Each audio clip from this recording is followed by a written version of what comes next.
বন্ধুরা আমি সাবু দিয়ে যে পায়েসটা বানাচ্ছি তা আমি কি নিয়েছি আপনাদেরকে দেখিয়ে দিচ্ছি। আমি প্রথমে এক বাটি সাবু নিয়েছি, সাবুটাকে ধুয়ে আর এই ছেঁকনিতে রেখে দিয়েছি জল ঝরাতে। আর ফুডটা আমি কি নিয়েছি দেখুন বন্ধুরা, আপেল নিয়েছি, কলা নিয়েছি, আঙুর নিয়েছি। আপনারা যে কোনো ফুড দিয়ে বানাতে পারেন, যে আপনারা তরমুজ দিয়ে বানাতে পারেন, কালো আঙুর দিয়ে বানাতে পারেন। আমার ঘরে তো এটাই ছিল, আমি এটাই দিয়ে বানাচ্ছি। তাহলে বন্ধুরা আপনারা দেখতে থাকুন কিভাবে আমি ফুড দিয়ে একদম পায়েস বানাচ্ছি। তাহলে বন্ধুরা এদিকে আমি জল বসিয়ে দিয়েছি, জলটা গরম হয়ে যাচ্ছে। আর আমি এই সাবুটাকে ধুয়ে রেখেছি, এটাকে জলের মধ্যে দিয়ে দেব।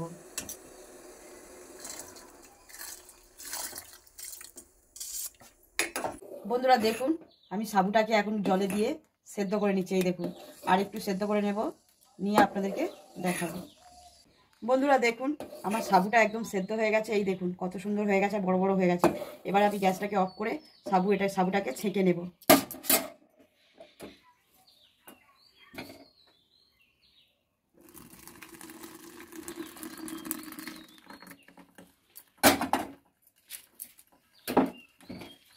বন্ধুরা দেখুন আমি সাবু ঢালার পরে এই বাটির মধ্যে আবার দুধ বসিয়ে দিয়েছি। আর এই দেখুন দুধটা আমি এখন জাল দিতে থাকছি।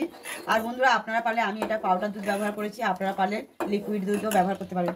বন্ধুরা দেখুন আমি যে এই যে এলাচের দানা নিয়েছি, দানাগুলোই দেবো, এলাচ দেবো না। এই যে দানাগুলো আমি একটু থেতো করে ওর মধ্যে দিয়ে দেবো। বন্ধুরা দেখুন আমি এই এলাচের দানাগুলো একদম গুঁড়ো করে নিয়েছি, এই দুধের মধ্যে দিয়ে দিচ্ছি।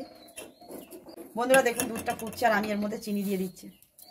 পায়েসের মধ্যে একটু লবণ না দিলে স্বাদটা পাওয়া যায় না, যতই মিষ্টি হোক। আমি একটু লবণ দিয়ে দিচ্ছি। দেখুন আমি দুধটা একদম ফুটিয়ে নিয়ে গাঢ় করে নিয়ে চলে এসেছি।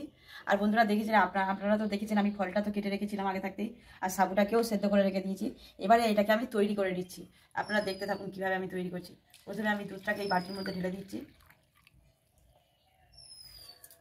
আর আমি যে সেদ্ধ করা সাবুটাকে রেখেছিলাম সেটাকে এর মধ্যে দিয়ে দেবো।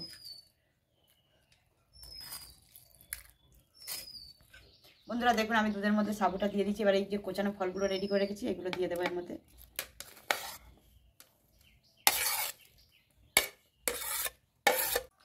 বন্ধুরা দেখুন আমি যেই ফুড সাবুর মধ্যে মিলিয়ে দিয়েছি দুধের সাথে, আর আমি বাটিতে অল্প করে একটু দুধ রেখেছি, গরম করে নিয়েছি। যেহেতু এই সাবু দিয়ে একটু 1 চামচ ঘি দেবো, তার জন্য আমি ওই জন্য এটাকে গরম করে নিয়েছি। আর এই ঘিটা দিলে একটা সুন্দর গন্ধ ফ্লেভার পাওয়া যায়। তাহলে বন্ধুরা আমি এটা এর সাথে মিশিয়ে দেবো,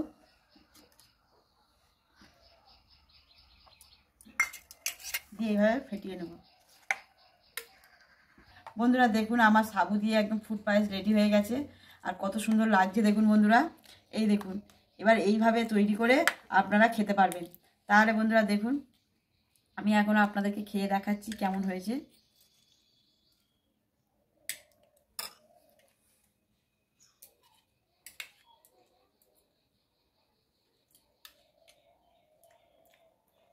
খুব সুন্দর হয়েছে বন্ধুরা, আপনারাও এইভাবে করে খেয়ে দেখবেন।